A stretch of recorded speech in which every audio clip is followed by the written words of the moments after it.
રાધે રાધે, જય શ્રી કૃષ્ણ।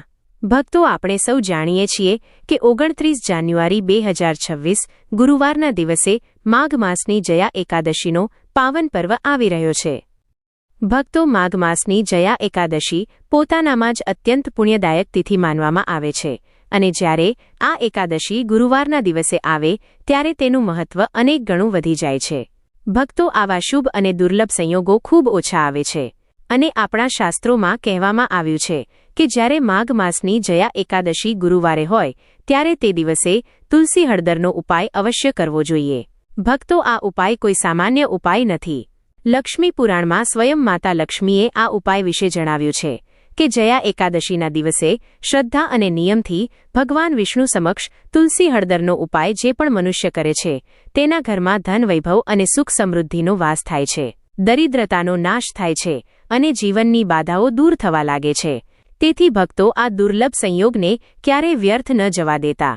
29 જાન્યુઆરી 2026 ગુરુવારે માઘ માસની જયા એકાદશી પર આ તુલસી હળદરનો ઉપાય અવશ્ય કરો। આજે જે ઉપાય હું તમને જણાવવા જઈ રહ્યો છું તે સામાન્ય ઉપાય નથી।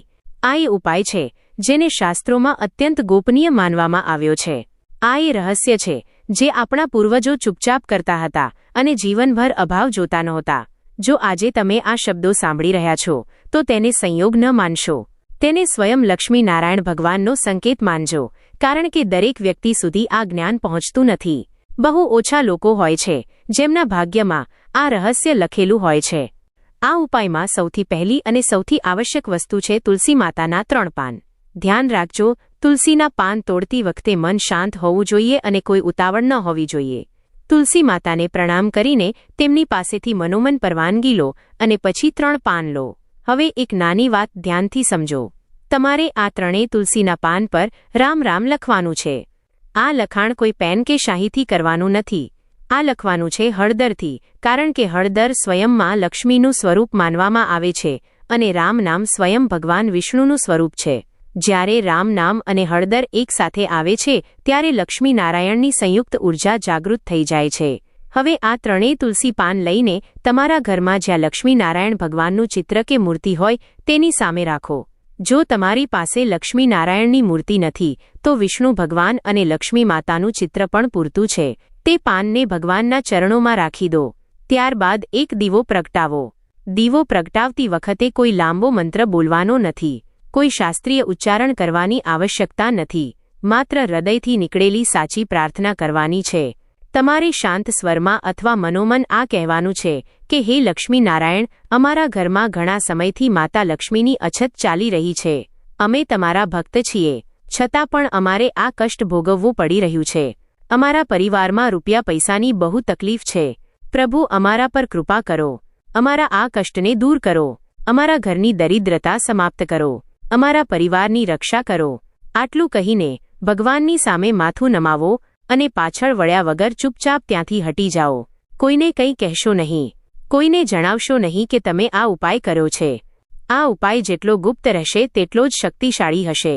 શાસ્ત્રો કહે છે કે જ્યારે તુલસી માતા, રામ નામ અને હળદર એકસાથે લક્ષ્મી નારાયણના ચરણોમાં અર્પિત થાય છે તો સ્વયં લક્ષ્મી નારાયણ તે ઘરની જવાબદારી લઈ લે છે અને જે ઘરની જવાબદારી ભગવાન લઈ લે ત્યાં અભાવ ટકી જ શકતો નથી। આ ઉપાયની સૌથી મોટી વિશેષતા એ છે કે તેમાં કોઈ પ્રકારનો ખર્ચ નથી, કોઈ પ્રકારનો દેખાડો નથી અને કોઈ પ્રકારની કઠિન સાધના નથી। માત્ર શ્રદ્ધા જોઈએ, માત્ર વિશ્વાસ જોઈએ। અને હવે તે વાત જે તમારે ગાંઠ બાંધીને યાદ રાખવાની છે। જો આ ઉપાય તમે સાચા ભાવથી કર્યો તો 3 દિવસની અંદર તમારા કષ્ટોનું નિવારણ સ્વયં લક્ષ્મી નારાયણ કરશે। ક્યાંકથી સહાયતા મળશે, ક્યાંકથી રસ્તો ખુલશે, ક્યાંકથી ધનનો માર્ગ બનશે। આ ચમત્કાર નથી, આ ઈશ્વરની વ્યવસ્થા છે। તેથી જો તમે જીવનમાં પૈસાની તંગીથી પરેશાન છો, જો મહેનત પછી પણ ધન ટકી નથી રહ્યું, જો દેવું વધતું જાય છે, તો આ ઉપાયને જયા એકાદશીના દિવસે અવશ્ય કરો અને ત્યારબાદ માત્ર એક કામ કરો, વિશ્વાસ રાખો, શંકા ન કરશો, કારણ કે જ્યાં વિશ્વાસ હોય છે ત્યાં જ ઈશ્વર પ્રગટ થાય છે। તો ચાલો જાણીએ આગલા ઉપાય વિશે, પરંતુ તે પહેલાં જાણી લો, જયા એકાદશીનો દિવસ આવવાનો છે। આ દિવસ કોઈ સામાન્ય તિથિ નથી, આ તે દિવસ છે જ્યારે સ્વયં વિષ્ણુ ભગવાનની કૃપા પૃથ્વી પર વિશેષ રૂપે પ્રવાહિત થાય છે અને મા લક્ષ્મી પોતાની કરુણાથી તે ઘરોને જુએ છે જ્યાં પવિત્રતા, શ્રદ્ધા અને સંયમ હોય છે. ઘણા લોકો માને છે કે એકાદશી માત્ર વ્રત રાખવાનો દિવસ છે, માત્ર ઉપવાસનો દિવસ છે, પરંતુ આ અધૂરું જ્ઞાન છે.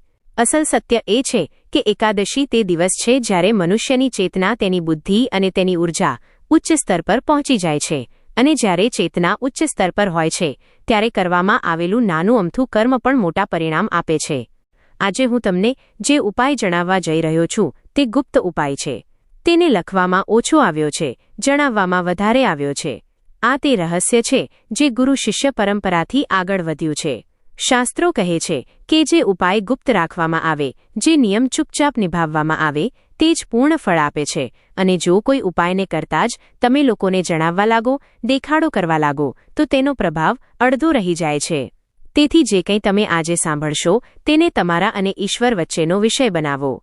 જયા એકાદશીની સવારે સ્નાન કરીને, શુદ્ધ કપડાં પહેરીને, શાંત મનથી તમે તમારા રસોડામાં જાઓ. ત્યાં રાખેલો હળદરનો ડબ્બો ઉઠાવો. લોકો હળદરને માત્ર મસાલો સમજે છે, પરંતુ શાસ્ત્રોમાં હળદરને પવિત્ર દ્રવ્ય કહેવામાં આવ્યું છે. હળદર માત્ર ભોજનને રંગ આપવાવાળી વસ્તુ નથી. હળદર ઘરની ઊર્જાને બદલવાની ક્ષમતા રાખે છે. હળદર દરરોજ ભોજનમાં જાય છે. તે જ ભોજન શરીર બનાવે છે. તે જ ભોજન મન બનાવે છે. તે જ ભોજન વિચાર બનાવે છે. અને વિચાર જ મનુષ્યનું ભાગ્ય બનાવે છે. હવે તમારે તમારા ઘરની પાસે લાગેલા પીપળાના ઝાડની નીચે જવાનું છે. ધ્યાન રહે, ઝાડ પરથી કંઈ તોડવાનું નથી. માત્ર તે જ સૂકા બીજ ઉઠાવવાના છે જે સ્વયં જમીન પર પડેલા હોય. શાસ્ત્રો કહે છે કે જે વસ્તુ વિના હિંસા, વિના તોડ્યા, વિના છીનવ્યા સ્વયં પ્રાપ્ત થાય તે જ સૌથી વધુ પવિત્ર હોય છે. તે બીજને લાવીને કોઈને જણાવ્યા વગર, મંત્ર બોલ્યા વગર, અવાજ કર્યા વગર હળદરના ડબ્બામાં સૌથી નીચે રાખી દો. બસ આટલું કરવાનું છે. ન કોઈ પૂજા, ન દીપ, ન ધૂપ, ન ઘંટડી. આ ઉપાયની શક્તિ આમાં જ છે કે તેને અત્યંત સરળ અને ગુપ્ત રાખવામાં આવે. પરંતુ ધ્યાન રાખો, આની સાથે અમુક નિયમ છે. પહેલો નિયમ, હળદરને ક્યારેય પણ ભીના હાથે અડવાનું નથી. બીજો નિયમ, અન્નને ક્યારેય પગે અડવાનું નથી.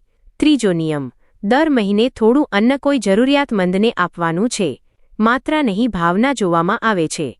હવે સમજો આનું રહસ્ય. પીપળાનું વૃક્ષ શાસ્ત્રોમાં દેવવૃક્ષ કહેવાયું છે. તેમાં 33 કોટી દેવી દેવતાઓનો વાસ માનવામાં આવ્યો છે. હળદરને માં લક્ષ્મીનું સ્વરૂપ માનવામાં આવ્યું છે અને અન્નને બ્રહ્મ કહેવામાં આવ્યું છે.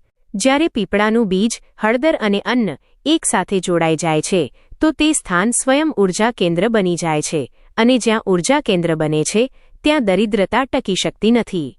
આ ઉપાયનો સૌથી મોટો પ્રભાવ એ છે કે આ અચાનક અમીરી નથી આપતો, પરંતુ અચાનક ગરીબીથી રક્ષા કરે છે. આ ખર્ચાઓને નિયંત્રિત કરે છે. આ ધનને ટકાવે છે. આ ઘરના વાતાવરણને શાંત કરે છે. આ પરિવારમાં એકતા વધારે છે. હવે હું તમને આની સાથે જોડાયેલો બીજો શક્તિશાળી ઉપાય જણાવું છું. જયા એકાદશીની સવારે એક નાની કટરોઈ લો. તેમાં આખા ચોખા રાખો. તેમાં એક ચપટી હળદર ભેળવો. આ કટરોઈને તમારી તિજોરીમાં રાખો. મંદિરમાં નહીં, તિજોરીમાં, કારણ કે ધન ત્યાં જ સ્થિર થાય છે જ્યાં તેને રાખવામાં આવે છે.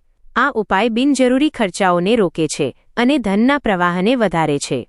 હવે ત્રીજો ઉપાય, હળદરની એક આખી ગાંઠ લો. તેને ધોઈને સૂકવો. પીળા કપડામાં બાંધીને રસોડાની ઊંચી જગ્યા પર રાખી દો. આ ગાંઠ ઘરની રક્ષા કવચ બની જાય છે. આ અચાનક આવવાવાળા મોટા ખર્ચાઓથી રક્ષા કરે છે. હવે ચોથો ઉપાય, જયા એકાદશીની સવારે એક લોટા પાણીમાં થોડી હળદર ભેળવીને ઘરના મુખ્ય દ્વાર પર છંટકાવ કરો. આ લક્ષ્મીના પ્રવેશનો માર્ગ સાફ કરે છે અને નકારાત્મક ઊર્જાને રોકે છે. હવે એક અત્યંત મહત્વપૂર્ણ વાત, ઉપાય ત્યારે જ ફળ આપશે જ્યારે ઘરનું વાતાવરણ શાંત હશે. જ્યાં રોજ ઝઘડા થાય છે, જ્યાં કટુ વાણી હોય છે, ત્યાં લક્ષ્મી નથી ટકતી. તેથી વાણી સંયમ રાખો. રસોડામાં ક્યારેય ઝઘડો ન કરો. હવે હું તમને એક વિશેષ ઉપાય બીજો જણાવવા જઈ રહ્યો છું, જે આ દિવસે કરવામાં આવે તો અદ્ભુત ફળ આપે છે. જ્યાં એકાદશીના દિવસે એક ચપટી હળદરમાં થોડો ગોળ ભેળવીને જળના પાત્રમાં નાખીને તુલસીજીને અર્પિત કરો. આવું કરવાથી મનુષ્ય ધન ધાન્યથી સંપન્ન થઈ જાય છે. હવે હું તમને કર્જમુક્તિ, ધન પ્રાપ્તિ અને આર્થિક સંકટમાંથી બહાર નીકળવા માટે અમુક અલગ અલગ હળદર ઉપાય જણાવી દઉં છું. તેથી તમે વિડીયોને છેલ્લે સુધી જુઓ, કારણ કે એક વિડીયો તમારું કાયાકલ્પ કરી શકે છે. જો દેવું બહુ વધારે છે તો દર ગુરુવારે હળદરની ગાંઠને હાથમાં લઈને વિષ્ણુ ભગવાનનું ધ્યાન કરો અને મનોમન કહો, મારું દેવું ધીરે ધીરે સમાપ્ત થાય. જો પૈસા ટકતા નથી તો શુક્રવારે હળદર અને ચોખા તિજોરીમાં રાખો. જો નોકરી કે વેપારમાં અવરોધ છે તો હળદરનું તિલક માથા પર લગાવીને ઘરની બહાર નીકળો. જો ઘરમાં કલેશ છે તો હળદરવાળું પાણી પોતામાં નાખીને ફ્લોર સાફ કરો. હવે આ વાત ગાંઠ બાંધી લો. આ ઉપાય માત્ર ધન માટે નથી, આ જીવનને સંતુલિત કરવા માટે છે. જ્યારે જીવન સંતુલિત હોય છે ત્યારે ધન પોતે જ આવે છે. આ રહસ્ય સમજી લો અને તેને શ્રદ્ધાથી અપનાવો. મનુષ્ય અવારનવાર પૂછે છે કે મારી મહેનત છતાં પૈસા કેમ નથી ટકતા. શાસ્ત્રો કહે છે, મહેનત માત્ર અડધું કામ કરે છે, બાકી અડધું કામ ઘરની ઊર્જા કરે છે, અને ઘરની ઊર્જાનો સૌથી મોટો સ્ત્રોત રસોડું અને અન્ન છે. જે ઘરમાં અન્નનું સન્માન થાય છે ત્યાં ક્યારેય અભાવ નથી રહેતો. જ્યારે તમે હળદરના ડબ્બામાં પીપળાનું બીજ રાખો છો તો તમે તમારા ઘરના અન્નનો સંસ્કાર કરો છો. આને અન્ન સંસ્કાર કહેવામાં આવ્યો છે. આ તંત્ર નથી, આ વિજ્ઞાન છે. અન્ન વિચાર બનાવે છે, વિચાર નિર્ણય બનાવે છે, નિર્ણય ભાગ્ય બનાવે છે. આજના સમયમાં લોકો મંદિર બહુ જાય છે પણ રસોડાની ઉપેક્ષા કરે છે. જ્યારે શાસ્ત્રો કહે છે કે રસોડું જ સૌથી મોટું મંદિર છે, કારણ કે ત્યાં જ અન્ન દેવતાનો વાસ હોય છે. જો તમે ઈચ્છો છો કે તમારા બાળકોની બુદ્ધિ તેજ થાય, ભણવામાં મન લાગે, તો રસોડું સાફ રાખો અને હળદરનું સન્માન કરો. જો તમે ઈચ્છો છો કે વેપાર વધે તો અન્નનું અપમાન બંધ કરો. જો તમે ઈચ્છો છો કે ઘરમાં શાંતિ રહે તો વાણી મધુર રાખો. આ ઉપાય કરતી વખતે મનમાં લાલચ ન હોવી જોઈએ કે મારે કરોડપતિ બનવું છે, પરંતુ ભાવ હોવો જોઈએ કે મારા ઘરમાં ક્યારેય અભાવ ન હોય. આ જ ભાવ સૌથી શક્તિશાળી છે. ગુરુવાર જયા એકાદશીનો સંયોગ સનાતન પરંપરામાં અત્યંત દુર્લભ અને ફળદાયી માનવામાં આવ્યો છે, કારણ કે ગુરુવારનો સંબંધ દેવગુરુ બૃહસ્પતિ સાથે છે, જે જ્ઞાન, ધર્મ, સમૃદ્ધિ, વૈભવ અને ધન સંચયના કારક છે. તો જયા એકાદશી સ્વયં શ્રી હરિવિષ્ણુની અત્યંત પ્રિય તિથિ છે, જે જીવનમાં વિજય, બાધાનાશ અને સ્થાયી લક્ષ્મીની કૃપા પ્રદાન કરે છે. આવા પાવન સંયોગમાં જો હળદરનો વિશેષ ઉપાય શ્રદ્ધા, નિયમ અને શુદ્ધતા સાથે કરવામાં આવે તો આ માત્ર આકસ્મિક ધન લાભનું કારણ નથી બનતું, પરંતુ અટકેલા કાર્યો, દેવું, આર્થિક અસ્થિરતા અને દરિદ્રતા જેવા યોગોને પણ શાંત કરે છે. હળદરને શાસ્ત્રોમાં મંગલકારી, સાત્વિક અને લક્ષ્મીવર્ધક માનવામાં આવી છે. આ બૃહસ્પતિનું પ્રતિનિધિ દ્રવ્ય છે અને આ જ કારણે ગુરુવારના દિવસે હળદરનો પ્રયોગ વિશેષ ફળ આપે છે. જયા એકાદશી પર હળદરથી કરવામાં આવેલો ઉપાય વ્યક્તિના ભાગ્યમાં છુપાયેલા ધન યોગોને સક્રિય કરે છે અને ધીરે ધીરે સ્થાયી સમૃદ્ધિ તરફ લઈ જાય છે. આ ઉપાયને કરતા પહેલા એ સમજવું આવશ્યક છે કે ધન માત્ર નોટો કે સંપત્તિ સુધી સીમિત નથી હોતું, પરંતુ સ્થિર આવક, સન્માનજનક આજીવિકા, માનસિક સંતુલન, પરિવારની સુખ શાંતિ અને ભવિષ્યની સુરક્ષા પણ ધનનું જ સ્વરૂપ છે. જયા એકાદશી પર હળદરનો ઉપાય આ જ બધા પક્ષોને સંતુલિત કરે છે. આ દિવસે વ્રત રાખવાવાળો સાધક જો બ્રહ્મ મુહૂર્તમાં ઉઠીને સ્નાન કરી સ્વચ્છ પીળા કે હળવા વસ્ત્રો ધારણ કરે છે અને મનને શાંત કરી ભગવાન વિષ્ણુનું સ્મરણ કરે છે તો તેની અંદર સકારાત્મક ઉર્જાનો સંચાર થાય છે. હળદરનો રંગ સ્વયંમાં તેજ, શુદ્ધતા અને વિસ્તારનું પ્રતીક છે. આ રંગ બૃહસ્પતિના માધ્યમથી વ્યક્તિની કુંડળીમાં બેઠેલા આર્થિક અવરોધોને પીગળાવવાનું કાર્ય કરે છે. જયા એકાદશીના દિવસે હળદરનો ઉપાય કરવાની વિધિ અત્યંત સરળ હોવા છતાં ગહન પ્રભાવ આપવાવાળી છે. આ દિવસે ઘરમાં પહેલાથી રાખેલી શુદ્ધ વિના ભેળસેળની હળદરની પસંદગી કરવામાં આવે છે. જો સંભવ હોય તો આખી હળદરની ગાંઠ સર્વોત્તમ માનવામાં આવે છે, કારણ કે આ પ્રાકૃતિક ઊર્જાને વધુ સમય સુધી ધારણ કરે છે. પ્રાતઃકાલ સ્નાન પછી ઉત્તર કે પૂર્વ દિશા તરફ મુખ કરીને બેસવું જોઈએ. સામે લાકડાના બાજટ પર પીળું કપડું બિછાવીને ભગવાન વિષ્ણુ કે શ્રી લક્ષ્મીનારાયણનું ચિત્ર અથવા મૂર્તિ સ્થાપિત કરવામાં આવે છે.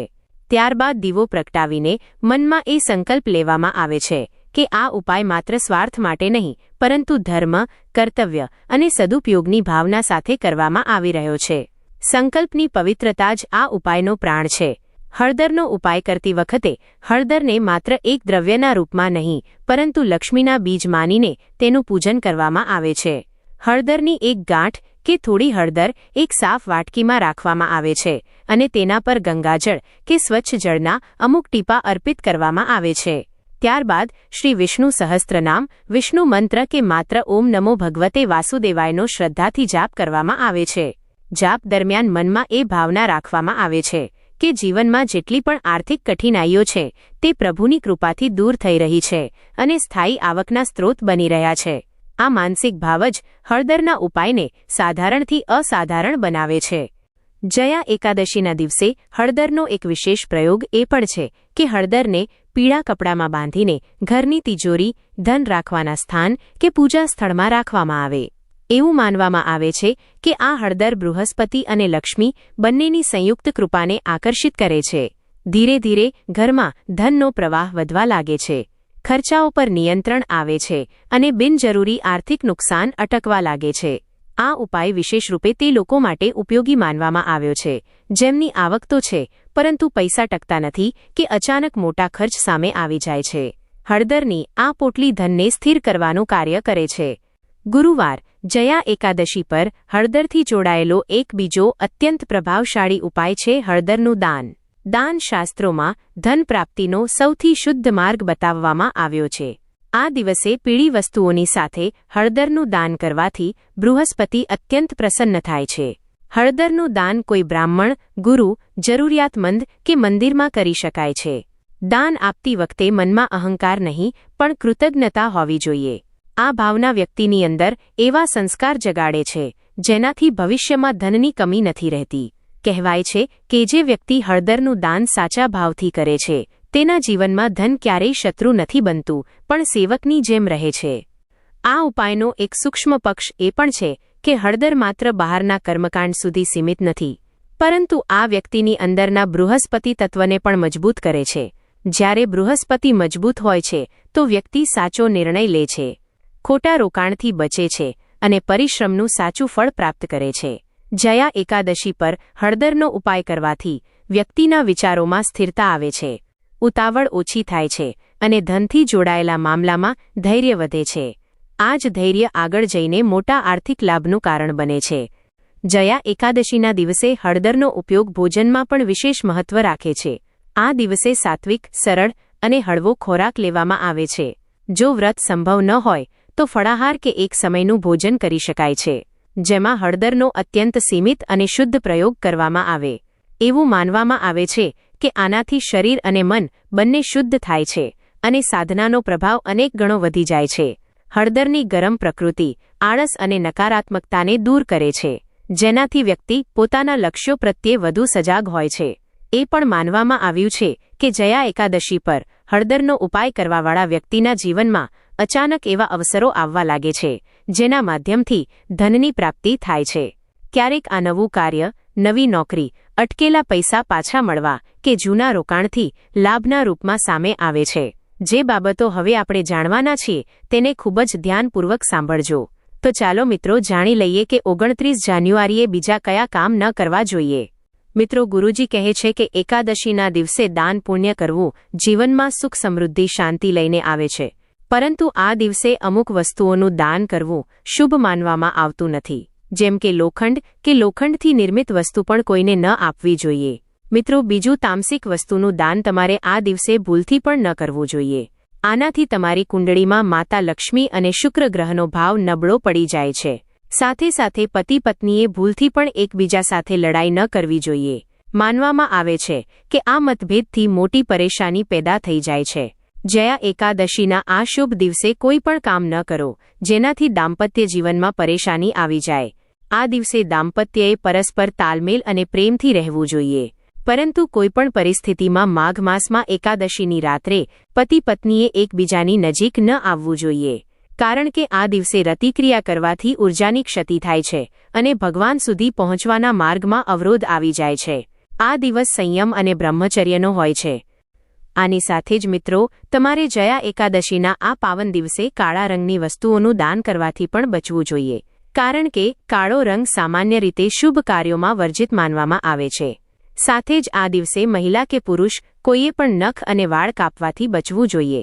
આ દિવસે વાળ કાપવાથી કુંડળીમાં ચંદ્રમા અને બૃહસ્પતિનો ભાવ નબળો પડી જાય છે. જેનાથી વ્યક્તિના આર્થિક જીવન પર બહુ ખરાબ પ્રભાવ પડે છે, જેનાથી વ્યક્તિ કંગાલ પણ થઈ શકે છે. એટલા માટે તમે આવી ભૂલથી પણ ન કરશો. આ સિવાય મિત્રો, જયા એકાદશીના દિવસે કોઈની પણ સાથે ઝઘડો ન કરો. મિત્રો, આપણા સનાતન ધર્મમાં પ્રત્યેક મનુષ્યની અંદર નારાયણનો વાસ બતાવવામાં આવ્યો છે. એટલા માટે જો તમે આ દિવસે કોઈને કંઈ પણ ભલું બુરું બોલો છો, કોઈનું અપમાન કરો છો, તો તેને ભગવાન નારાયણજીનું અપમાન સમજવામાં આવશે. સાથે સાથે મિત્રો, સ્ત્રીઓને પણ આપણી સંસ્કૃતિમાં માતા લક્ષ્મીનું રૂપ બતાવવામાં આવ્યું છે અને 29 જાન્યુઆરી બુધવારનો દિવસ. નોંધ: અહીં મૂળ લખાણમાં બુધવાર છે, પણ 29 જાન્યુઆરી 2026 એ ગુરુવાર છે. માતા લક્ષ્મી અને ગણેશજીને પણ પ્રિય છે, કારણ કે આ એકાદશી ભગવાન શ્રી હરિવિષ્ણુજીને અત્યંત પ્રિય છે. ઉપરથી મિત્રો, ઘણા દાયકાઓ પછી આ એકાદશીના દિવસે ઘણા અત્યંત દુર્લભ ગ્રહ નક્ષત્રોનો વિશિષ્ટ યોગ બનવા જઈ રહ્યો છે, જેમાં સાધ્ય યોગ, બ્રહ્મયોગ અને રવિ યોગ સામેલ છે. અને આ જ દુર્લભ ગ્રહ નક્ષત્રોના પ્રભાવથી આ એકાદશી તિથિએ માત્ર આ એક વસ્તુ ખાઈ લેવાથી વ્યક્તિનો ભાગ્યોદય થવો નક્કી છે. સાથે સાથે અમે તમને પદ્મસ્કંદ અને વિષ્ણુ ધર્મોત્તર પુરાણ તેમજ શ્રીમદ ભાગવતમ અનુસાર માઘ માસની એકાદશી પર તમારે કેવું ખાવાનું, ઘરમાં ક્યારે ન બનાવવું જોઈએ તે પણ જાણીશું. માન્યતા અનુસાર જે પણ વ્યક્તિ આ એક વસ્તુ ભૂલથી પણ એકાદશી તિથિના દિવસે ખાઈ લે છે, તેના દ્વારા કરવામાં આવેલા તમામ પુણ્યકર્મો છિન્ન થઈ જાય છે, જેના કારણે તેમને પોતાના જીવનમાં સંકટો પરેશાનીઓનો સામનો કરવો પડે છે. સાથે જ જાણો 29 જાન્યુઆરી જયા એકાદશીના દિવસે અને 30 જાન્યુઆરી પારણા પર તમારે શું ખાવું જોઈએ અને ભગવાનને એવી કઈ વસ્તુનો ભોગ તમારે ન બનાવવો જોઈએ. આવો જાણીએ તેમના વિશે. મિત્રો, આ એકાદશી તિથિ પર જ્યારે તમે ભગવાન શ્રીમન નારાયણ અને માતા લક્ષ્મીજીની પૂજા કરો, પ્રસાદમાં તેમને ઋતુફળનો ભોગ અવશ્ય લગાવો. ઋતુફળ એટલે કે અત્યારની મોસમ અનુસાર જે ફળ બજારમાં ઉપલબ્ધ હોય તેનો તમે ભોગ ભગવાનને જરૂર લગાવો. કારણ કે સ્કંદ પુરાણ, નારદ પુરાણ જેવા વિભિન્ન શાસ્ત્રોમાં વર્ણિત છે કે ઋતુફલો ઉપહારે પ્રિયંતે હરિકેશવ, મતલબ ભગવાન હરિકેશવને ઋતુફળ અર્પણ કરવાથી વિશેષ પ્રસન્નતા થાય છે. તો સફરજન, જામફળ, આ બધા ફળોમાંથી કોઈ પણ 3 ફળ ભગવાન શ્રીમન નારાયણને અર્પિત કરી શકો છો. જો કોઈ કારણસર તમે ઋતુફળોમાંથી કોઈ પણ ફળ ભગવાનને અર્પિત ન કરી શકો તો ચિંતાની કોઈ વાત નથી. તમે પ્રેમ અને શ્રદ્ધાથી સાકર કે કિસમિસનો ભોગ પણ ભગવાન શ્રી હરિ વિષ્ણુને ધરી શકો છો, કારણ કે આપણા પાલન કરતા જગતના નાથ ભગવાન શ્રી લક્ષ્મી નારાયણ માત્ર તમારા સાચા ભાવ, ભક્તિ અને પ્રેમને જ સ્વીકાર કરે છે. ભોગમાં સામર્થ્ય કરતાં વધુ શ્રદ્ધાનું મૂલ્ય હોય છે. જો તમે પંચરંગી ફળ અર્પિત કરવા માંગો તો આ પણ અત્યંત પુણ્યકારી હોય છે, જેમ કે પીળું કેળું, લીલું જામફળ, લાલ સફરજન, સંતરું અને નારિયેળ. પરંતુ એક વાતનું સદા ધ્યાન રાખો કે નાશપાતીનું ફળ ન તો ભગવાન વિષ્ણુને અર્પિત કરવું જોઈએ અને ન તો માતા લક્ષ્મીને. શાસ્ત્રો અનુસાર નાશપાતીનું ફળ દેવતાઓના પૂજનમાં વર્જિત માનવામાં આવ્યું છે, આથી તેને ભોગમાં ન રાખો. તમારો પ્રેમ, નિયમ અને શુદ્ધ ભાવના જ બધું છે.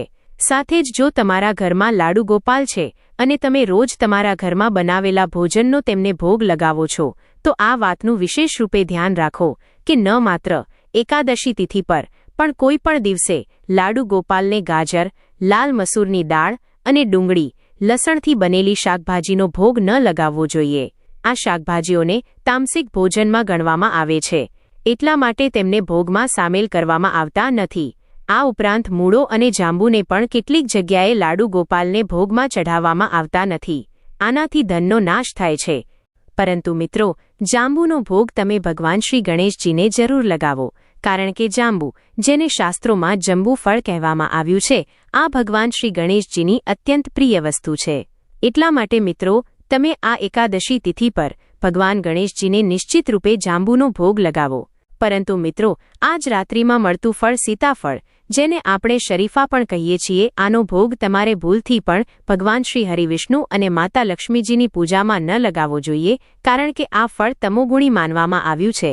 એટલા માટે આનો ભોગ તમે ન લગાવો, પરંતુ તમે આનું વ્રત દરમિયાન સેવન જરૂર કરી શકો છો. આની સાથે જ મિત્રો, જે પણ વ્યક્તિ કોઈ પણ શુભ દિવસે, ખાસ કરીને જયા એકાદશી પર ભગવાનને અર્પિત કરવામાં આવેલા પંચામૃતનું સેવન કરે છે, તેના જીવનમાં ક્યારેય ધનની કમી નથી થતી. પંચામૃત બનાવવા માટે ગાયનું શુદ્ધ દૂધ, દહીં, મધ, ગોળ અથવા સાકર અને ઘીનો ઉપયોગ કરો અને ભગવાનના શ્રી વિગ્રહને આ નવનિર્મિત દ્રવ્યથી સ્નાન કરાવો. પછી આ દ્રવ્યને એક પાત્રમાં એકઠું કરી એક તુલસીનું પાન નાખી ઘરના બધા લોકો આ ગ્રહણ કરે. માન્યતા છે કે ભગવાનના પંચામૃતને ગ્રહણ કરવાવાળા લોકો ક્યારેય પણ આકસ્મિક દુર્ઘટનાનો શિકાર નથી થતા, કારણ કે મિત્રો ભગવાનના પંચામૃતમાં અત્યંત શક્તિ વિદ્યમાન હોય છે, જેના સેવન માત્રથી જ વ્યક્તિના કોટી જન્મોના પાપ કર્મ તાત્કાલિક સમાપ્ત થઈ જાય છે. એટલા માટે મિત્રો આ એકાદશી પર તમે ભગવાનને પંચામૃત અવશ્ય અર્પિત કરો. સાથે જ મિત્રો આ એકાદશી પર શ્રી હરિવિષ્ણુજીને દક્ષિણા અવશ્ય અર્પિત કરો. બહુ જ શુભ અને મંગલકારી માનવામાં આવે છે. આ ઉપરાંત મિત્રો વિશેષ રૂપે આ દિવસે મખાનાની ખીર બનાવીને શ્રી લક્ષ્મીનારાયણને અર્પિત કરવી અત્યંત ફળદાયી હોય છે. ધર્મશાસ્ત્રો અનુસાર મખાના સ્વયં જળ તત્વથી ઉત્પન્ન થાય છે. ભક્તો, એક વાતનો તમે વિશેષ ખ્યાલ રાખો કે ભલે ગમે તે ભોગ તમે ભગવાનને લગાવો પણ તેમાં તુલસી માતાના પાન તમારે જરૂર ચઢાવવા જોઈએ, કારણ કે વિના તુલસી દલના ભગવાન ભોગ સ્વીકાર જ નહીં કરે. આ જ રીતે માઘ માસની આ એકાદશી પર ભગવાન ગણેશને દુર્વા ઘાસ અર્પિત કરવું પણ બહુ જ શુભ માનવામાં આવ્યું છે. એકાદશીના દિવસે પ્રાતઃકાલ સ્નાન કરીને વિધિપૂર્વક ભગવાન ગણેશને દુર્વા અર્પિત કરવાથી તેના જીવનમાંથી દરિદ્રતા સદા માટે સમાપ્ત થઈ જાય છે.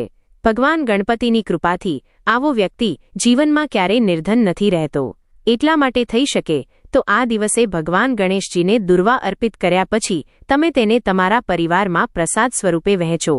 આવું કરવાથી ભગવાન ગણેશની કૃપા તે ઘરના દરેક સભ્ય પર બનેલી રહે છે. જે ભક્તોની કુંડળીમાં ગ્રહ નક્ષત્ર પ્રતિકૂળ ચાલી રહ્યા હોય તેમના માટે આ દિવસ વિશેષ અવસર પ્રદાન કરે છે. જો આ દિવસે સાચા મનથી માતા લક્ષ્મીને કેસરયુક્ત સાબુદાણાની ખીર અર્પિત કરવામાં આવે તો કુંડળીના બધા દોષ શાંત થઈ જાય છે. આ ઉપાય એટલો ચમત્કારી છે કે ઘણી વખત વ્યક્તિના ભાગ્યનો બંધ દરવાજો ખુલી જાય છે. પરંતુ આ દિવસની પૂજા જેટલી ફળદાયક હોય છે તેટલી જ કઠોર મર્યાદાઓથી પણ બંધાયેલી હોય છે. માઘ માસની આ એકાદશીના દિવસે કેટલીક વિશેષ વસ્તુઓ ઘરમાં બનાવવી અને ખાવી પૂરી રીતે વર્જિત માનવામાં આવી છે. ધર્મશાસ્ત્રોમાં સ્પષ્ટ કહેવામાં આવ્યું છે કે આ દિવસે ઘરમાં લસણ અને ડુંગળીથી બનેલું કોઈ પણ તામસિક ભોજન ન બનાવવું જોઈએ. આ ખાદ્ય પદાર્થો ભગવાન શ્રી હરિવિષ્ણુ અને માતા લક્ષ્મીની પૂજાના પૂર્ણ વિરુદ્ધ માનવામાં આવ્યા છે. તામસિક ભોજન આપણા મન, વચન અને કર્મને પ્રભાવિત કરે છે, જેનાથી ઈશ્વરની કૃપાનો માર્ગ અવરોધાઈ જાય છે. આ વખતની એકાદશી પર કુલ 72 પ્રકારના શુભ યોગ બની રહ્યા છે, જે આને વધુ પ્રભાવશાળી બનાવે છે. એટલા માટે આ દિવસે કોઈપણ પ્રકારની ભૂલ, વિશેષતઃ ભોજનથી સંબંધિત ભૂલ ન થવી જોઈએ. સિવાય કે જો કોઈ વ્યક્તિ આ શુભ અવસર પર લસણ ડુંગળી યુક્ત ભોજન બનાવે છે કે ખાય છે તો તેને શ્રી હરિવિષ્ણુના કોપનો સામનો કરવો પડી શકે છે. કારણ કે મિત્રો ડુંગળી અને લસણની ઉત્પત્તિ રાહુ અને કેતુના રક્ત તેમજ અસ્થિથી થઈ હતી, જેના કારણે તેમાં તમોગુણ સૌથી વધુ માત્રામાં હોય છે.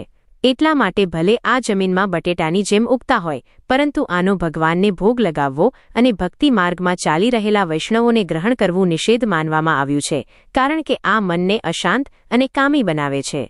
સાથે સાથે મિત્રો શાસ્ત્રો અનુસાર નારિયેળને શ્રી ફળ કહેવામાં આવ્યું છે. શ્રી એટલે માતા લક્ષ્મી, એટલે કે આને માતા લક્ષ્મીનું જ ફળ કહેવામાં આવ્યું છે. જયા એકાદશી પર સૂકા નારિયેળને છીણીને દૂધ અને સાકરમાં ભેળવીને એક વિશેષ ભોગ બનાવવામાં આવે છે. આને શ્રીફળ ખીર પણ કહે છે. આ શ્રી હરિને અત્યંત પ્રિય માનવામાં આવી છે, તો તમે આનો પણ ભોગ લગાવી શકો છો. આનાથી તમને નિશ્ચિત રૂપે ધન લાભ પ્રાપ્ત થશે. પણ જો તમે અસ્વસ્થ છો કે કોઈ પણ કારણસર ભગવાન માટે બતાવેલા ભોગની વ્યવસ્થા નથી કરી શકતા, તો પણ તમારે ડરવા ગભરાવાની જરૂર નથી. તમે આ દિવસે તમારા ઘરમાં તમારા પોતાના માટે જે પણ ભોજન બનાવો તેને જ ભગવાન શ્રી હરિવિષ્ણુ અને માતા લક્ષ્મીજીને અર્પિત કરી દો. પણ તે ભોજનમાં લસણ ડુંગળી ન હોવું જોઈએ અને ન તો તે ચૂલા પર કે તે પાત્ર એટલે કે વાસણમાં ક્યારેય નોનવેજ બન્યું કે ખવાયું હોય. ખરું ને? તો આ વાતનો તમારે ખ્યાલ રાખવાનો છે. ત્યાં જ મિત્રો શાસ્ત્રોમાં એ પણ ઉલ્લેખ મળે છે કે એકાદશીના દિવસે જમીનની અંદર ઉગતા કંદમૂળ જેવા કે બટેટા, શક્કરિયા વગેરેથી પણ પરહેજ કરવો જોઈએ, કારણ કે આને પણ તામસિક આહારની શ્રેણીમાં રાખવામાં આવ્યા છે. આ ભૂમિની અંદર ઉગે છે અને ભૂમિના દોષોને ગ્રહણ કરે છે. વ્રતમાં માત્ર સાત્વિક ફળાહાર જેવા કે દૂધ, ફળ, સૂકા મેવા અને પાણીને જ શુદ્ધ માનવામાં આવે છે. મિત્રો આ એકાદશી સ્વર્ગ પ્રાપ્તિનો દ્વાર ખોલે છે અને જીવનની બધી બાધાઓને હરે છે. આ વિડીયોમાં બતાવવામાં આવેલી 7 ભૂલોથી બચીને તમે ન માત્ર આ જન્મમાં ભૌતિક સુખોથી વંચિત થવાથી બચી શકો છો, પરંતુ 7 જન્મો સુધી દરિદ્રતા પણ તમારી પાસે નહીં આવે. જો કોઈ વ્યક્તિ આ દિવસે 11 દીવા પ્રગટાવે છે, 3 મંદિરમાં, 5 ઘરની બહાર, 4 રસોડામાં અને 1 તુલસીની નીચે, તો તેના જીવનમાં ધન, સ્વાસ્થ્ય અને સૌભાગ્યનો ત્રિવેણી સંગમ થાય છે. પ્રિય ભક્તો, જયા એકાદશીનો દિવસ એવો દિવસ છે જ્યારે આપણે આપણા જીવનમાં દિવ્યતા, કરુણા અને પવિત્રતાને આમંત્રિત કરીએ છીએ. શાસ્ત્રોમાં કહેવામાં આવ્યું છે કે જે ઘરમાં ગૌમાતાનો આદર થાય છે ત્યાં લક્ષ્મી સ્વયં નિવાસ કરે છે. એટલા માટે જયા એકાદશીના દિવસે ગૌપૂજનનું વિશેષ મહત્વ બતાવવામાં આવ્યું છે. એકાદશીની સવારે જ્યારે સૂર્ય ઉદય થઈ જાય ત્યારે સ્નાન પછી સ્વચ્છ વસ્ત્રો પહેરીને ઘરની નજીક કોઈ ગૌશાળા કે જ્યાં ગાય રહેતી હોય ત્યાં જાઓ. જો ઘરની પાસે ગાય ન હોય તો ભગવાન શ્રીકૃષ્ણની સમક્ષ ગૌમાતાનું પ્રતીક માનીને પણ પૂજા કરી શકાય છે. આ દિવસે ગૌમાતાને સ્નાન કરાવીને તેમના શરીર પર હળદર, ચંદન અને સિંદૂરનો લેપ લગાવો. તેમના ગળામાં ફૂલોની માળા પહેરાવો અને તેમના ચરણોમાં દીવો પ્રગટાવો. એવું માનવામાં આવે છે કે જે વ્યક્તિએ જયા એકાદશીના દિવસે સાચા મનથી ગૌમાતાની પૂજા કરી તેના ઘરેથી દરિદ્રતા, રોગ અને દુઃખ સદા માટે દૂર થઈ જાય છે. ગૌમાતાને ગોળ અને લોટની લૂઈ પિંડ ખવડાવવી આ દિવસનો સૌથી શક્તિશાળી ઉપાય છે. જ્યારે તમે લૂઈ બનાવીને ખવડાવો તો મનોમન પ્રાર્થના કરો, હે ગૌમાતા, જેમ તમે સંપૂર્ણ બ્રહ્માંડના પોષક છો તેમજ મારા ઘરમાં પણ અન્ન, ધન અને સુખની ક્યારેય કમી ન થાય. આ ઉપાય કરવાથી માં લક્ષ્મી અને ભગવાન વિષ્ણુ બંનેની કૃપા પ્રાપ્ત થાય છે, કારણ કે ગૌમાતા સ્વયં લક્ષ્મીનું જ સ્વરૂપ માનવામાં આવે છે. જયા એકાદશીના દિવસે ગૌમાતાની ચારે બાજુ 7 વાર પરિક્રમા કરો. જયા એકાદશીની સંધ્યા સમયે સૂર્યાસ્ત પછી ઘરના આંગણામાં મુખ્ય દ્વાર પર અને તુલસીની નીચે તેલનો દીવો અવશ્ય પ્રગટાવવો જોઈએ. આ દીવો માત્ર રોશનીનો પ્રતીક નથી, પરંતુ આ અંધકાર, દુર્ભાગ્ય અને નકારાત્મક ઉર્જાને દૂર કરવાનો સંકેત આપે છે. આ દિવસે કરવામાં આવેલું દીપદાન વિશેષ ફળદાયી માનવામાં આવ્યું છે. આની સાથે જ ઘરના પ્રત્યેક ખૂણામાં દીવો પ્રગટાવવાથી નકારાત્મકતા દૂર થાય છે અને લક્ષ્મી માતાનો સ્થાયી વાસ થાય છે. રસોડામાં દીવો પ્રગટાવવો પણ શુભ માનવામાં આવ્યો છે, કારણ કે આ અન્નપૂર્ણા દેવીને પ્રસન્ન કરે છે. આ સિવાય તુલસીની નીચે પ્રગટાવવામાં આવેલો દીવો ઘરમાં પવિત્રતા અને શાંતિ લાવે છે. એક દીવો તિજોરી કે ધન રાખવાના સ્થાન પર પ્રગટાવવો પણ અત્યંત ફળદાયી હોય છે, કારણ કે આ ધન આગમનના દ્વાર ખોલે છે. જયા એકાદશીની રાત્રે જો કોઈ વ્યક્તિ દીવો પ્રગટાવતી વખતે શ્રી સૂક્ત કે લક્ષ્મી સ્તોત્રનો પાઠ કરે છે તો માં લક્ષ્મીની વિશેષ કૃપા પ્રાપ્ત થાય છે. આ દિવસે દીવામાં પ્રગટાવવા માટે ઘરની રૂથી બનેલી વાટનો પ્રયોગ કરો, કારણ કે આ શુદ્ધતા અને પારિવારિક એકતાનું પ્રતીક માનવામાં આવે છે. જો દીવો પ્રગટાવતી વખતે તમે તેમાં હળદરની એક ગાંઠ નાખી દો તો આ ગ્રહ દોષોને શાંત કરે છે અને પરિવારમાં અન્નધનની વૃદ્ધિ થાય છે. એ પણ માન્યતા છે કે જયા એકાદશીની રાત્રે સ્વયં દેવી લક્ષ્મી તે ઘરોમાં પ્રવેશ કરે છે જે સ્વચ્છ, પ્રકાશમાન અને સુગંધિત હોય છે. એટલા માટે આ દિવસે ઘરની સારી રીતે સફાઈ કરી દરવાજા પર રંગોળી બનાવી દીવો પ્રગટાવવો અનિવાર્ય હોય છે. જો કોઈ વ્યક્તિ આ દિવસે 11 દીવા પ્રગટાવે છે, 3 મંદિરમાં, 5 ઘરની બહાર, 4 રસોડામાં અને 1 તુલસીની નીચે, તો તેના જીવનમાં ધન, સ્વાસ્થ્ય અને સૌભાગ્યનો ત્રિવેણી સંગમ થાય છે. પ્રિય ભક્તો, જયા એકાદશીનો દિવસ એવો દિવસ છે જ્યારે આપણે આપણા જીવનમાં દિવ્યતા, કરુણા અને પવિત્રતાને આમંત્રિત કરીએ છીએ. શાસ્ત્રોમાં કહેવામાં આવ્યું છે કે જે ઘરમાં ગૌમાતાનો આદર થાય છે ત્યાં લક્ષ્મી સ્વયં નિવાસ કરે છે. એટલા માટે જયા એકાદશીના દિવસે ગૌપૂજનનું વિશેષ મહત્વ બતાવવામાં આવ્યું છે. એકાદશીની સવારે જ્યારે સૂર્ય ઉદય થઈ જાય ત્યારે સ્નાન પછી સ્વચ્છ વસ્ત્રો પહેરીને ઘરની નજીક કોઈ ગૌશાળા કે જ્યાં ગાય રહેતી હોય ત્યાં જાઓ. જો ઘરની પાસે ગાય ન હોય તો ભગવાન શ્રીકૃષ્ણની સમક્ષ ગૌમાતાનું પ્રતીક માનીને પણ પૂજા કરી શકાય છે. આ દિવસે ગૌમાતાને સ્નાન કરાવીને તેમના શરીર પર હળદર, ચંદન અને સિંદૂરનો લેપ લગાવો. તેમના ગળામાં ફૂલોની માળા પહેરાવો અને તેમના ચરણોમાં દીવો પ્રગટાવો. એવું માનવામાં આવે છે કે જે વ્યક્તિએ જયા એકાદશીના દિવસે સાચા મનથી ગૌમાતાની પૂજા કરી તેના ઘરેથી દરિદ્રતા, રોગ અને દુઃખ સદા માટે દૂર થઈ જાય છે. ગૌમાતાને ગોળ અને લોટની લૂઈ ખવડાવવી આ દિવસનો સૌથી શક્તિશાળી ઉપાય છે. જ્યારે તમે લુઈ બનાવીને ખવડાવો તો મનોમન પ્રાર્થના કરો, હે ગૌમાતા, જેમ તમે સંપૂર્ણ બ્રહ્માંડના પોષક છો, તેમજ મારા ઘરમાં પણ અન્ન, ધન અને સુખની ક્યારેય કમી ન થાય. આ ઉપાય કરવાથી માં લક્ષ્મી અને ભગવાન વિષ્ણુ બંનેની કૃપા પ્રાપ્ત થાય છે, કારણ કે ગૌમાતા સ્વયં લક્ષ્મીનું જ સ્વરૂપ માનવામાં આવે છે. જયા એકાદશીના દિવસે ગૌમાતાની ચારે બાજુ 7 વાર પરિક્રમા કરો. હર પરિક્રમાની સાથે ઓમ શ્રી મહાલક્ષ્મીએ નમઃ નો જાપ કરો. આ જાપ અને પરિક્રમા બંને મળીને નકારાત્મક ઉર્જાને સમાપ્ત કરે છે અને ધનના સ્થાયી પ્રવાહનો માર્ગ ખોલે છે. કહેવામાં આવ્યું છે કે આ દિવસે જે ભક્ત ગાયના શિંગડા પર હળદર કુંકુ લગાવીને તેમને પ્રણામ કરે છે, તેના પાપ નષ્ટ થઈ જાય છે અને તેની વાણીમાં મધુરતા આવે છે. એક બીજો અત્યંત પ્રભાવી ઉપાય એ છે કે જયા એકાદશીની સંધ્યાએ ગૌમાતાના છાણથી બનેલા દીવામાં ઘી નાખીને પ્રગટાવો અને તેને ઘરના મુખ્ય દ્વારની પાસે રાખો. આ દીવો બહુ શુભ માનવામાં આવે છે, કારણ કે છાણને શુદ્ધ અને પવિત્ર તત્વ કહેવામાં આવ્યું છે, જે નકારાત્મકતાને દૂર કરે છે. આવું કરવાથી માં લક્ષ્મીનું આગમન થાય છે અને ઘરમાં સુખ સમૃદ્ધિ વધે છે. જો તમારી પાસે અવસર હોય તો આ દિવસે કોઈ ગૌશાળામાં દાન પણ કરો, જેમ કે લીલો ઘાસચારો, ગોળ, તેલ, કપડાં કે ધનરાશિ. આ દાન અક્ષય ફળ આપવાવાળું હોય છે અને માનવામાં આવે છે કે આનાથી વ્યક્તિના જીવનમાં ક્યારેય આર્થિક તંગી નથી આવતી. નહીં મિત્રો, આયુર્વેદ અનુસાર જો નાકમાંથી લોહી આવતું હોય કે શરીરમાં કોઈપણ પ્રકારનો રક્તસ્રાવ થઈ રહ્યો હોય તો દુર્વાનો રસ કાઢીને તેમાં મધ ભેળવીને 2-3 ટીપાં સવાર સાંજ આપવાથી ચમત્કારી લાભ મળે છે. આ જ રીતે દુર્વાનો રસ ચહેરા પર લગાવવાથી ખીલ, ડાઘા અને તેલી ત્વચાની સમસ્યાઓ પણ સમાપ્ત થાય છે. બળતરાની સ્થિતિમાં તેના પાંદડાને વાટીને લેપ લગાવવાથી ઠંડક મળે છે અને ત્વચાનું સંતુલન બનેલું રહે છે. ગર્ભવતી સ્ત્રીઓ માટે પણ દુર્વા અત્યંત લાભદાયક માનવામાં આવી છે.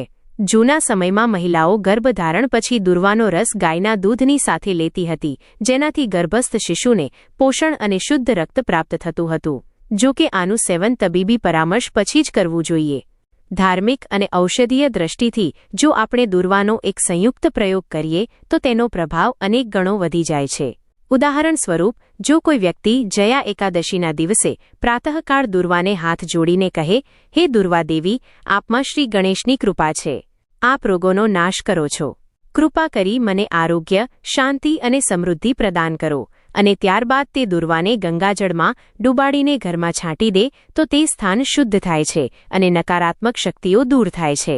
કેટલાક તાંત્રિક ગ્રંથોમાં એ પણ બતાવવામાં આવ્યું છે કે કોઈ વ્યક્તિને વારંવાર ખરાબ સ્વપ્ન આવતા હોય કે ઘરમાં અશાંતિ રહેતી હોય તો તેણે દુર્વાના 21 તાજા તણખલા લઈને તેમને ગાયના ઘીમાં ડૂબાડીને સળગાવવા જોઈએ. તે ધુમાડાથી વાતાવરણ પવિત્ર થાય છે અને માનસિક તણાવ સમાપ્ત થાય છે. સાથે સાથે જે લોકો પોતાના જીવનમાં ભગવાન શ્રી ગણેશજીની વિશેષ કૃપા પ્રાપ્ત કરવા માંગે છે, આવા લોકોએ આ ગુરુવાર જયા એકાદશી તિથિ પર સર્વપ્રથમ એક કાર્ય કરવું જોઈએ. સૌથી પહેલા તમારે પ્રાતઃ ઉઠીને સ્નાન આદિ શુદ્ધ કર્મોથી નિવૃત્ત થઈને સ્વચ્છ વસ્ત્રો પહેરીને પોતાના ઘરના પૂજાવાળા સ્થાન પર જવાનું છે અને ભગવાન શ્રી ગણેશજીની સમક્ષ બેસીને તમારે ભગવાન ગણેશજીને 21 દુર્વા ઘાસની માળા સમર્પિત કરવાની છે અને તેમની સમક્ષ એક ગાયના શુદ્ધ ઘીનો દીવો તમારે પ્રજ્વલિત કરવાનો છે. પછી પોતાની અનામિકા આંગળીથી ભગવાન શ્રી ગણેશજીને તમારે કુંકુનો તિલક કરવાનો છે. ધ્યાન રહે, આ ઉપાય તમારે માત્ર અને માત્ર તમારા ઘરમાં જ કરવાનો છે. મંદિરમાં આ ઉપાયને તમે નથી કરી શકતા. તિલક લગાવ્યા પછી તમારે પોતાની ઈચ્છા મનોકામના ગણેશજી મહારાજને જણાવી દેવાની છે. પછી જોજો મિત્રો, કેવી રીતે મંગલમૂર્તિ વિઘ્નહર્તા ભગવાન શ્રી ગણેશ શીઘ્ર તમારી મનોકામના પૂર્ણ કરે છે. ચાલો વધીએ પોતાના આગલા ઉપાય તરફ. પૌરાણિક કથાઓમાં વર્ણન છે કે જ્યારે સમુદ્ર મંથન થયું તો અમૃતની સાથે અનેક દિવ્ય રત્નો પ્રગટ થયા અને દુર્વાને પણ દેવતાઓએ અમૃતમય શક્તિથી સંપન્ન કરી. ત્યારથી જ આને જીવનદાયિની અને આત્માને શાંતિ પ્રદાન કરવાવાળી વનસ્પતિ માનવામાં આવવા લાગી. ઋગ્વેદ અને અથર્વવેદ બંનેમાં દુર્વાનો ઉલ્લેખ મળે છે. તેમાં કહેવામાં આવ્યું છે કે આ ઘાસ સંતાન વૃદ્ધિ, આયુની દીર્ઘતા અને પિતૃતૃપ્તિ પ્રદાન કરવાવાળી છે. મહર્ષિ કાત્યાયને પણ કહ્યું છે કે દુર્વા સદાય અમૃતનો અંશ પોતાની અંદર ધારણ કરે છે અને આનો પિતૃઓને અર્પણ કરવો તેમને દિવ્યલોક તરફ લઈ જાય છે. શ્રાદ્ધ અને તર્પણના સમયે દુર્વાનો પ્રયોગ વિશેષ રૂપે આવશ્યક માનવામાં આવ્યો છે. જ્યારે કોઈ શ્રદ્ધાળુ પિતૃઓ માટે તર્પણ કરે છે તો તાંબાના પાત્રમાં જળ ભરીને તેમાં દુર્વા નાખીને અર્પિત કરે છે. જળ તો જીવનનો પ્રતીક છે અને દુર્વા તે જીવનને શીતળતા અને શાંતિ પ્રદાન કરવાનું સાધન છે. આ જ કારણ છે કે દુર્વા વગર પિતૃ તર્પણ અધૂરું માનવામાં આવે છે. પિંડદાનમાં પણ ચોખા, તલ અને કુશની સાથે દુર્વા રાખવામાં આવે છે. આ પિંડ પિતૃઓ માટે આહાર સ્વરૂપ છે અને દુર્વા તેમાં ઠંડક, સંતોષ અને પવિત્રતાનો સંચાર કરે છે. એવું માનવામાં આવ્યું છે કે જો પિંડમાં દુર્વા અવશ્ય રાખવામાં આવે તો પિતર પ્રસન્ન થઈને વંશજોને આયુ, આરોગ્ય અને સંતતિના આશીર્વાદ આપે છે. જયા એકાદશી કે કોઈ વિશેષ દિવસ પર દીપદાનનું પણ વિધાન છે. જ્યારે ઘીનો દીવો પ્રજ્વલિત કરવામાં આવે છે અને તેમાં દુર્વા નાખીને પિતૃઓના નામથી અર્પણ કરવામાં આવે છે તો તે દીવો માત્ર એક જ્યોતિ નથી રહેતો, પરંતુ આત્માને માર્ગ બતાવનારો દીપ બની જાય છે. આ જાણકારીને ઓછામાં ઓછા લોકો સુધી અવશ્ય શેર કરો. આવું કરવાથી ન માત્ર તમારું કલ્યાણ થશે, પરંતુ તમે બીજાનું પણ ભલું કરશો અને તમને આ પુણ્ય પ્રાપ્ત થશે. શ્રદ્ધા રાખો, કારણ કે જ્યાં વિશ્વાસ હોય છે ત્યાં જ ઈશ્વર પ્રગટ થાય છે. જય શ્રી કૃષ્ણ.